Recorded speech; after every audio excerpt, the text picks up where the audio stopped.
फिलिस्तीन के बीच भंग शांति अब और भी हिंसक होती जा रही है। गाजा पट्टी में इजराइल के साथ संघर्ष में 9 बच्चों समेत 20 लोगों की मौत हो गई, जिसे कि अब फिलिस्तीन और इजराइल के बीच कई सालों से लड़ाई में इसे सबसे खूनी दिन बताया जा रहा है। इजराइल का दावा है कि हमास की तरफ से 150 से ज्यादा रॉकेट दागे गए, जिसके जवाब में इजरायली सेना ने कहा कि गाजा से रॉकेट दागे जाने के जवाब में उसने हमास के कई ठिकानों को निशाना बनाया। असल में यरूशलेम स्थित अल अक्सा मस्जिद में फिलिस्तीनियों और इजरायली सुरक्षा बलों के बीच सोमवार को झड़प हुई थी।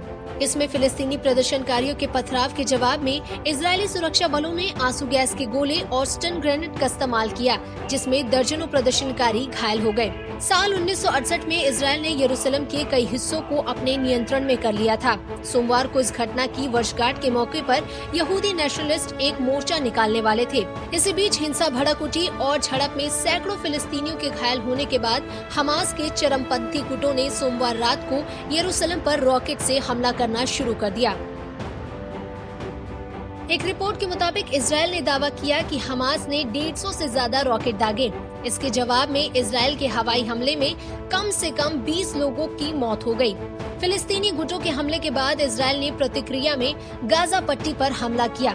इससे पहले इजरायल के सुरक्षा बलों के साथ झड़प में 700 से ज्यादा फिलिस्तीनी घायल बताए जा रहे हैं। इनमें से 500 से ज्यादा लोगों का आसपास के अस्पतालों में इलाज चल रहा है। रॉकेट हमले के बाद इजरायल के पीएम बेंजामिन नेतन्याहू ने रात टॉप ऑफिशियल से मुलाकात की और चेतावनी दी कि अमेरिका, यूरोप और बाकी जगहों में शांति के आह्वान के बावजूद लड़ाई हो सकती है। इसी बीच इजरायल के पीएम बेंजामिन नेतन्याहू ने कहा कि गाजा में आतंकी संगठनों ने सीमा रेखा पार कर दी है और यरूशलेम में बाहरी इलाके में मिसाइल से हमला किया है। नेतन्याहू ने कहा कि जिसने भी ये हमला किया है उसे इसकी भारी कीमत चुकानी पड़ेगी। साथ ही चेतावनी दी कि ये लड़ाई कुछ दिन और जारी रह सकती है। इसी बीच संयुक्त राष्ट्र सुरक्षा परिषद ने पूर्वी यरूशलेम में बढ़ती हिंसा पर आपातकालीन बैठक की। इसमें एक प्रस्तावित बयान पर विचार विमर्श किया गया। संयुक्त यूनियन में आयरलैंड के राजदूत गेराल्ड नेल्सन ने कहा कि यूएन को इस मसले पर फौरन बात करनी चाहिए। हम उम्मीद करते हैं कि वो ऐसा करने में सक्षम होगा। सभी 15 सदस्यों ने झड़पों और बढ़ती हिंसा पर चिंता व्यक्त की, मगर अमेरिका ने कहा कि इस समय एक बयान उपयोगी नहीं हो सकता है।